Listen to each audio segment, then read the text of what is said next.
All right, baby.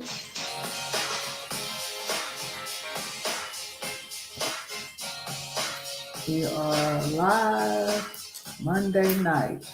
Live.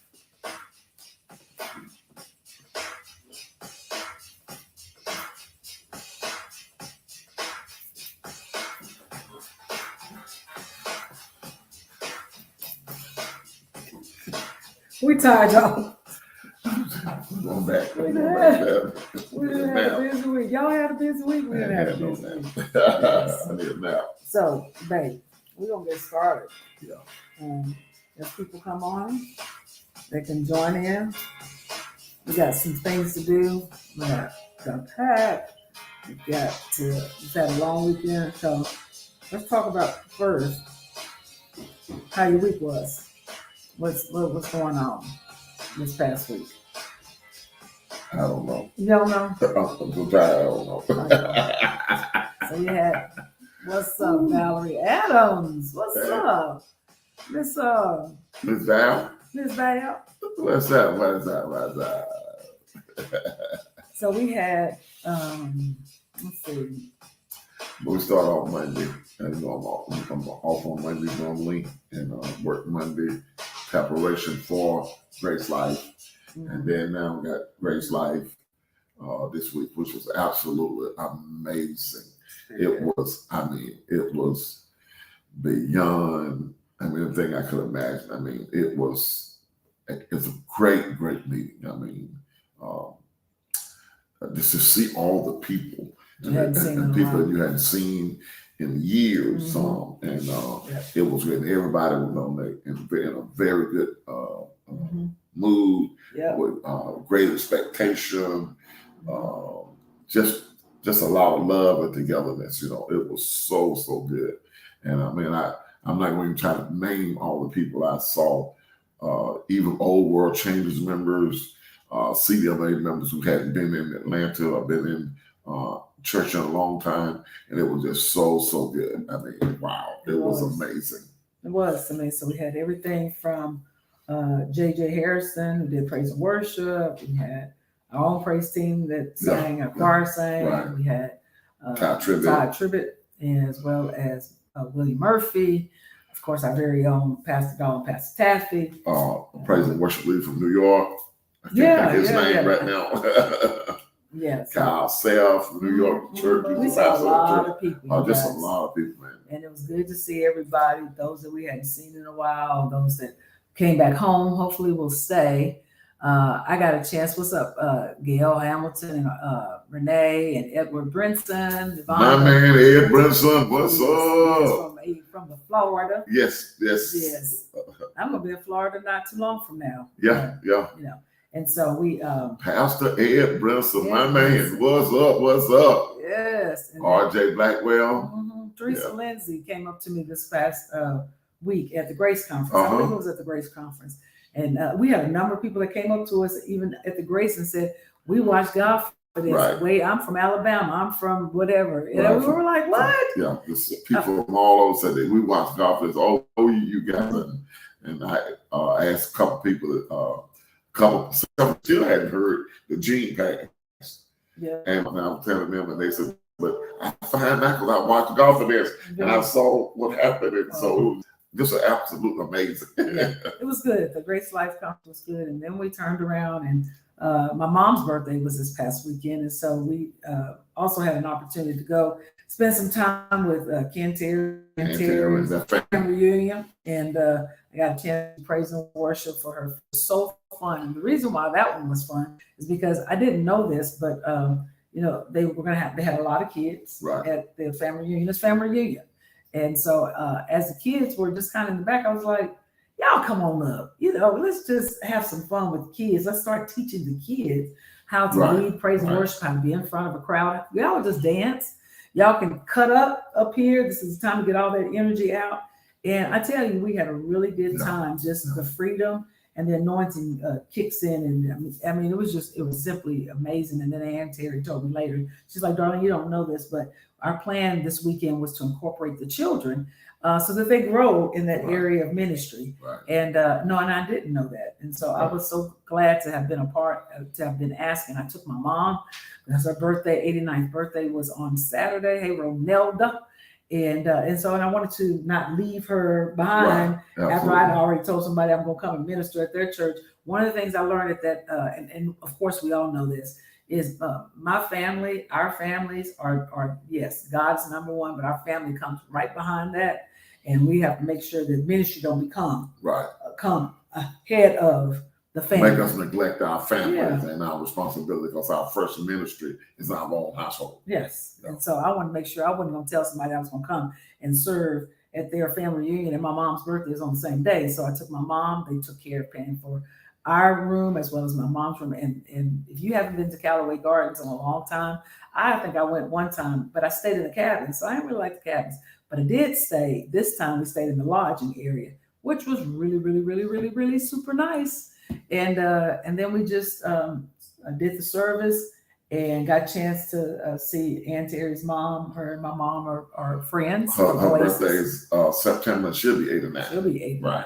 So, and they was friends, so they just hugged each other and loved on each other. It was wonderful to see people that age showing that much affection for one another. Yep. And it was really, really good. It was good. And then we left there early, and then not early. We stayed the entire time trying to kill some time, because we were planning a surprise 89th birthday party for my mom at the house. So she probably didn't suspect we were going to do anything. Yeah, right. And so, but what was great about that is to have family and friends that, everybody's they're busy and doing things. But when I tell you, our sisters, as well as Wante and everybody, Reginald, listen to me, Reginald, Pastor Ezel, but they are friends too, Yeah. And so, but all the people that came, just at the last minute, I called Vera early that morning and said, Vera, hey, look, I need somebody to go to the house, because I couldn't figure out how I was going to do all of that, come back home, straighten up, and my mom was with me. Right. So they took care of setting up everything. So it was really great. Yeah, it really was. And we stayed there last night until what time? About 7:30, 7 o'clock last night. Right. On the back deck, just hanging out with the party. I don't know, it might have been later than that, but we had so much. It was so much laughter, so much fun, and enjoying it. Old school joning, what they call clowning today, clowning each other today. Yeah. And man, we had a ball. It was so refreshing, and especially following Grace Life. And let me give a shout out to Pastor Fofi and Pastor Christian from Montreal and their traveling party. They was at Grace Life. We had a chance to host them. It was so good. Introduced them to a lot of our friends, and it was just wonderful. I couldn't script a better, dreamed a better weekend than we saw had. A lot of people. Did you guys see people that you knew, those that go World Changers and came?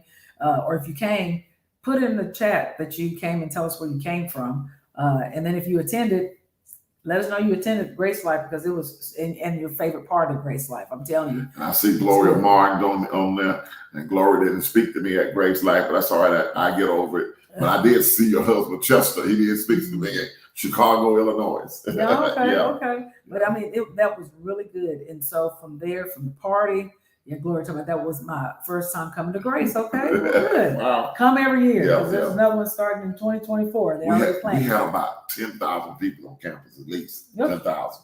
It was big. And the ministry helps, the parking lot attendants, the bathroom attendants, all of them was on their A game. It was sweatless. They made it sweatless for us. It might not have been sweatless for them, but they made it sweatless for us. Yeah. We had 5 o'clock ministers and leader session. Had a little bit of a reception between that, and then we went right into the 7 p.m. service. So it was back-to-back fun, great seeing everybody. And then yesterday birthday party, and then now today we're trying to recover, but yet can't recover just yet, because we're headed on vacation. Much needed. The last 3 weeks has been like this. This is a trip that we don't plan. It's already kind of planned for us, and we go because it's an incentive trip through my business. And so, but it's good to be able to go, and we know that it's going to be hot in Puerto Vallarta. Yeah, that is Puerto Vallarta. I guess that's how you say it. But it's going to be extreme. We already know it's going to be hot because our Mr. Self talked about how extremely hot it Right, is here. he did. So we ain't taking no, I ain't taking no shirts that got collars and stuff and all that on it. So we're doing that this week, and then following that, taking off the SCAD immediately that Sunday. Yeah, wow. And then all next week I'll be in Florida at his swim meet. Y'all, it don't ever stop. I just want July to be done. Okay. So, but anyway, anywho's baby. Now we were talking this afternoon, Fuller and I, and was running around. And I looked at Fuller because we were chatting it up just like we always do, just start asking each other questions. And Just talking. I don't really know how this question even came up, but I said to Fuller, what was it about the dating, or how do you know that you still got it? Well, I think it started off with me just talking about men in life, and just talking about how men feel at a certain age. And then you asked me, so, and then you asked me why. Okay. When I was sharing with Darlene, we just riding and talking, and I said, men when they get around 39, I said they want to know if a great temptation come upon them, because 40 is a big thing. I think it might be with women too, but 40 with men is like, whoa, I'm getting old. So you start saying, do I still have it? Am I still handsome? Am I still attractive? Am I still can draw the women? Can I still perform like I perform? And so I think 39, 49, and 59 ain't going past there. I was just saying to him, so what do you mean by that? He was like, we just want to feel like that we are able to pull the women. I said, but you married. He's like, it don't have anything to do with whether I'm married or not. It has nothing to do with the mate. It has nothing to do with your mate. It has to do with your psyche, your ego, your pride. And I don't mean prideful in pride the way people describe it, but the male ego, that kind of thing. And you just really want to know that somebody else would desire you outside of the person that you're with. Not that you want to get them or get with them. You just want to know that, that somebody you can turn somebody else's head, for more or less, like we say. Yeah. Because look, women. I'm gonna talk to the ladies for real quick. Because hey, Chad and Kim, Linda came up to me in the upstairs at Grace Life. Okay. And I'm telling you guys, we saw so many people. But look, so women, we sometimes, Full was talking about, do people find me attractive and all that. He wasn't talking about himself. But I said, you know what? I know, even in the short period of time, what Fuller likes and what doesn't bother me anymore, stuff that used to bother me before, I guess because maybe I've gotten older. Our men, ladies, they are not blind. So if you think they are, and you don't think that they're looking at other women, I know we saved and sanctified and all of that, and hallelujah. But I will say that I know when Fuller looks at another person, not out of lust, right? But she's attractive, right?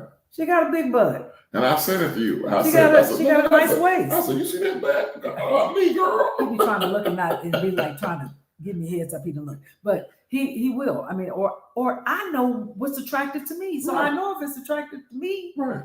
Because I know what he like, and I'll be trying to think like I need to get that waist like that myself. I know what he's looking, and so we as women, while don't look at it as being disrespectful. In the past, I did because it depends on who the person is. See, I know the heart of the person.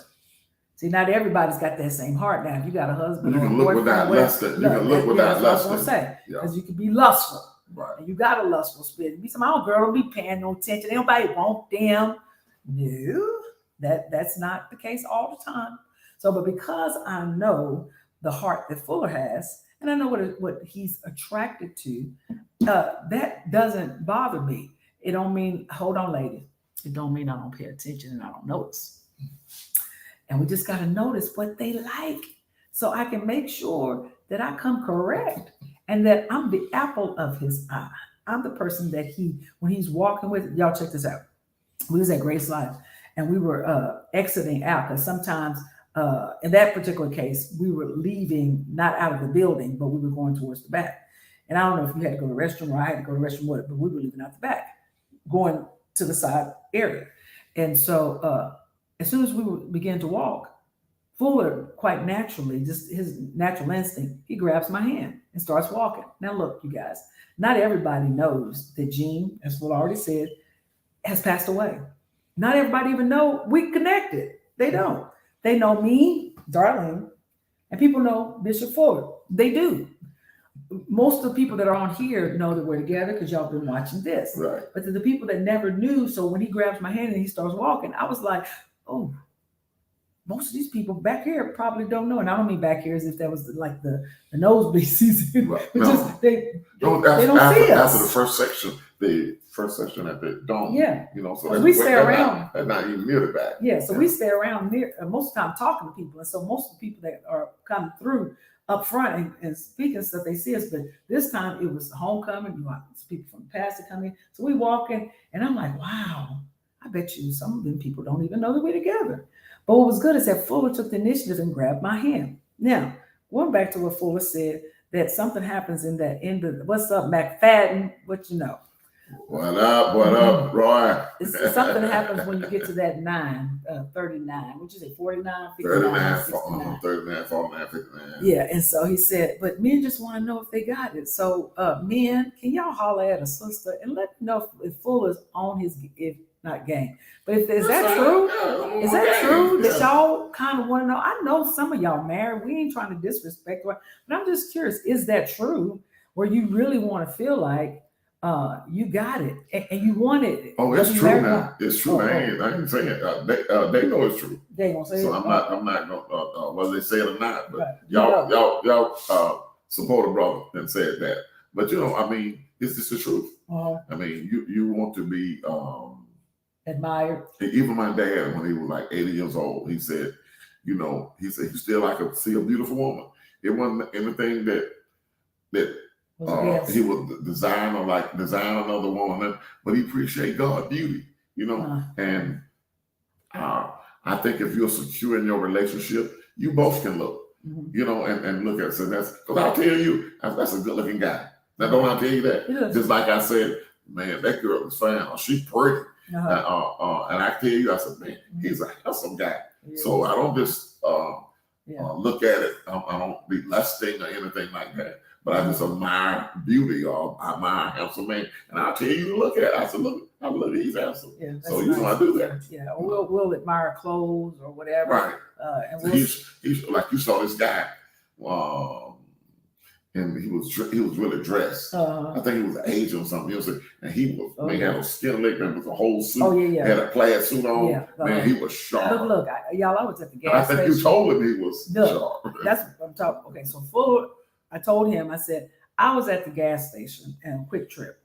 And I got out of my car. I was dressed, going to work. So I wasn't bad myself, y'all. So, but I get out the car and this brother, he pumping his gas, but he walked to throw something away. He had on these skinny, like slack pants that were plaid. I can tell you almost exactly what he had on. Black plaid pants that looked like they had a little tan in them. Had a nice jacket, like fitted jacket with a little pocket thing in it. His hair, he had salt and pepper hair cut like mine, but it was all salt and pepper. Had on some nice little square frames. That beard was trimmed. I said, excuse me, I ain't trying to hit on you, brother, but you look good today. I said, I just want you to know you got it going on. I ain't hitting on you. I said, I'm just telling you, you look good today. And so I got in the car and I said, Fuller, we were talking on the phone. I said, man, I ran into this man, and then he drove off in this bad Audi. I said, you know what? And then he and I got to talking about, me and the guy got to talking about our kids. And we were talking about how our kids dress in black, dress, you know, be all black all the time. Austin wear a black t-shirt, got a hoodie on, it's 100 degrees outside. And we like, look, we trying to tell our kids, come on, man, step up your game. You represent a brand, you represent me. And so, but I was telling Fuller about it, and Fuller was like, he was just laughing, you know, Fuller like, Fuller, let me tell you something. Right here, Fuller is very confident in who he is. So even if I said, brother man, look at it, he'd be like, all right, I bet he did. I bet. And then Fuller liked to laugh at everything. So he's like, I bet he, what else he have on? What kind of shoes? He Ferragamo's or whatever. So I'm like, Fuller, okay, I don't know about all the shoes and stuff. But it was funny, you guys, and it was good. But Fuller and I, when we were having this conversation today, I was like, y'all really like need somebody to you feeling a certain kind of way? What? Hey, cuz, what's up? What'd you say, cuz? No, Ernest Fuller. What's South up? Carolina's cousin. My cousin, yeah. Cousin. Up at Wicker Church. Oh, He's the okay. sister pastor Oh, at Andre Church. Yeah.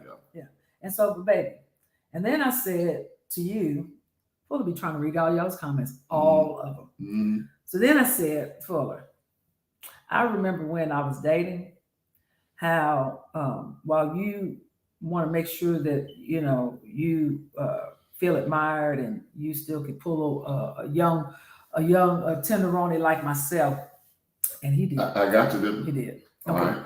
I think sometimes as women, and Jerice is on here, so she's probably like, darling, you're right. So I think sometimes as women, we feel like we all of that because what we equate as success and beauty happens to be that we drive a fancy car, we're independent women, we have our own money, we have all those things. But then sometimes, this is my opinion, y'all ain't, we just talking today because we being full, we're talking, but we begin to settle.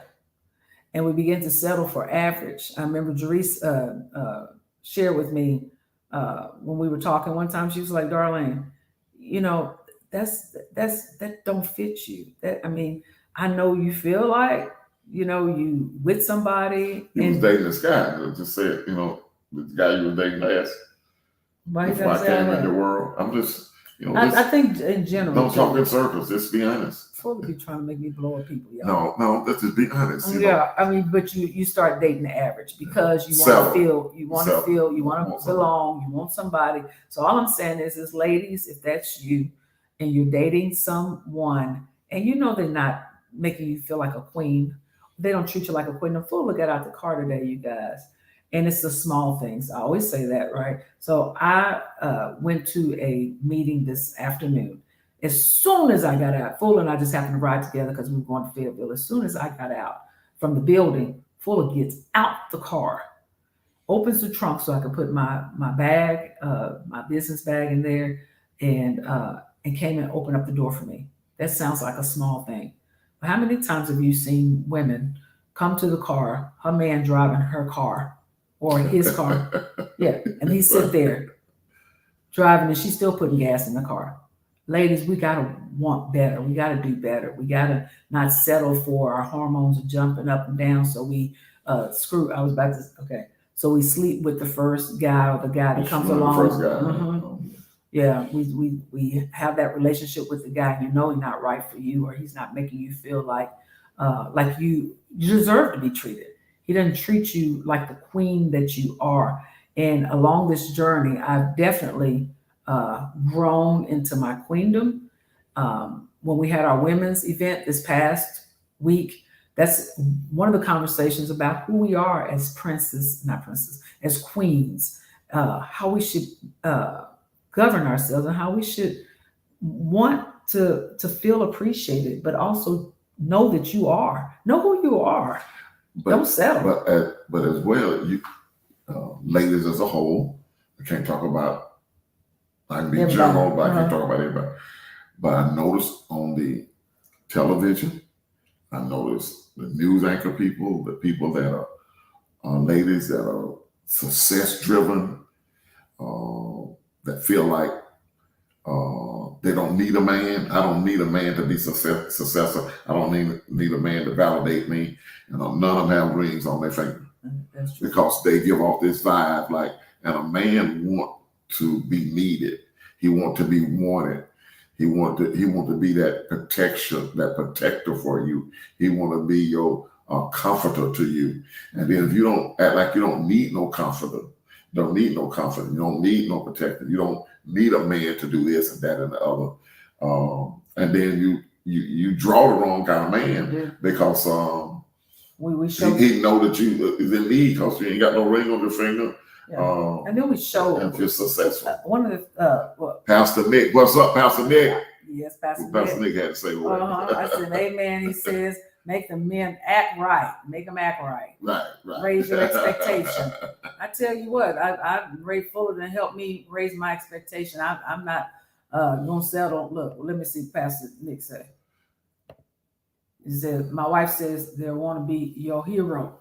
Right, that's it, Nick. Yes. And so, but you told me, you said that if anything happened to me, it'll be hard for you to be married again or get in a relationship because the way I made you feel. You want to say something about that? Yeah, I mean, I don't know now how to come down from this level.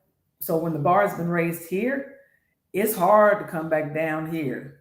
You either stay up here and you always expect that, but I can't go back to what I mean. I remember the times when I was here, right? And I kept saying to myself, I know I deserve better. I know God has made me who I am. Right. And I'm like, y'all ever look at yourself, women, and say, man, I know I'm all kind of some of that. I know I at don't least deserve half a bag that. of chips. I know I don't deserve that.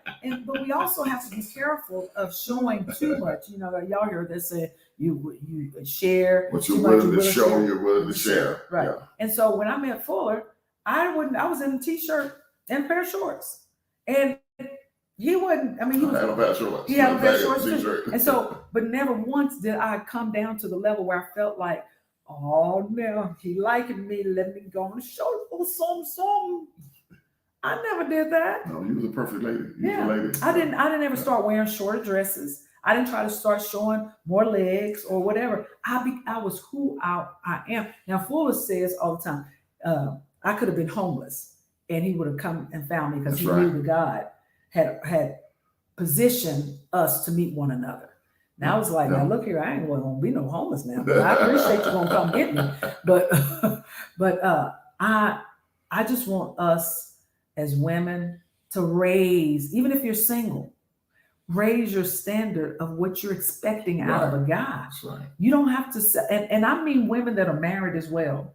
We should all be thinking, how do I raise my standard even higher so that my husband does more for me? But I say, sow the seed. Okay, I've been sowing the seed, Darlene. I'll be making his plate and I'll be cooking and I go to work too. Just keep serving. Yeah. Just keep serving. Yeah. But I won't. Nothing goes unnoticed or unrewarded. I keep on. Yeah, I keep my standard at a certain level, and I'm just not going below that no more. So if something happens to Fuller, I'd rather be single and stay by myself, knowing what I know now, than go back to low the bar. Yeah, what you got to say, Billy? I saw Billy Simmons on there, and y'all joined in our conversation. Yeah, let's see.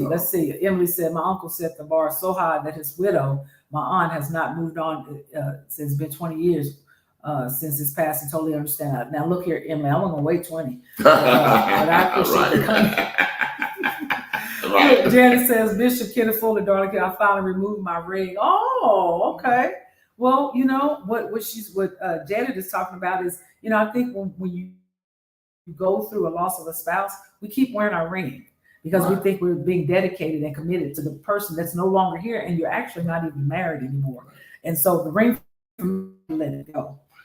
My cousin said that she called herself being faithful to her husband, and he had passed 12 years, and she called herself being faithful to him. She was still wearing his ring. She still had pictures of him all over the house. Yeah. And if she was going to date somebody, especially bring him home, to meet her kids or whatever, they weren't gonna never because it was a shrine, Right. Yeah. And so, look, you guys, we just wanted to share with you our conversation. Sometimes all we're doing is just rambling and just chit chatting, and we're so glad that you guys take a moment to enjoy. What I do want to know, babe, we are moving into a better phase in these GodFidence Facebook Lives that are going to turn into more of podcasts. We're going to have some audio. Well, not have some. We're going to have audio. But it's going to be a real podcast. And so we're now moved downstairs to our basement area, got the whole lights and stuff set up. But I want to know, what do you guys think about this background here that you see? It's kind of like studio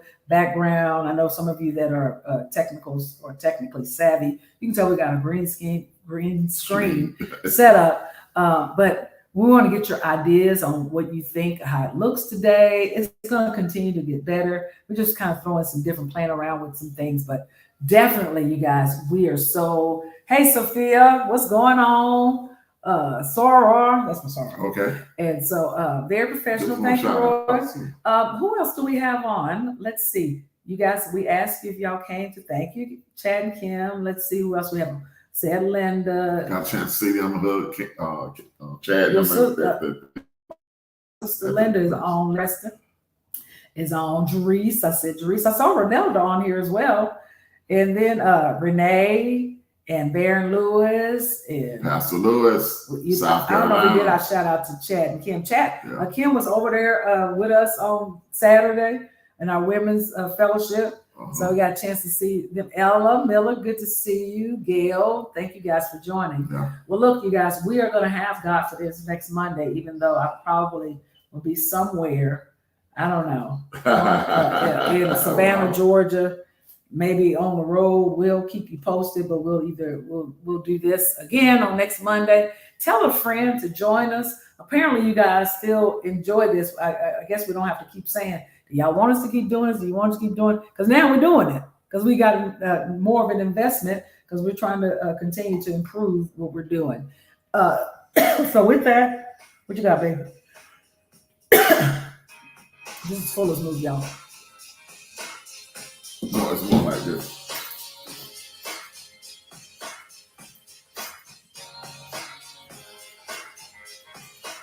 So we're off.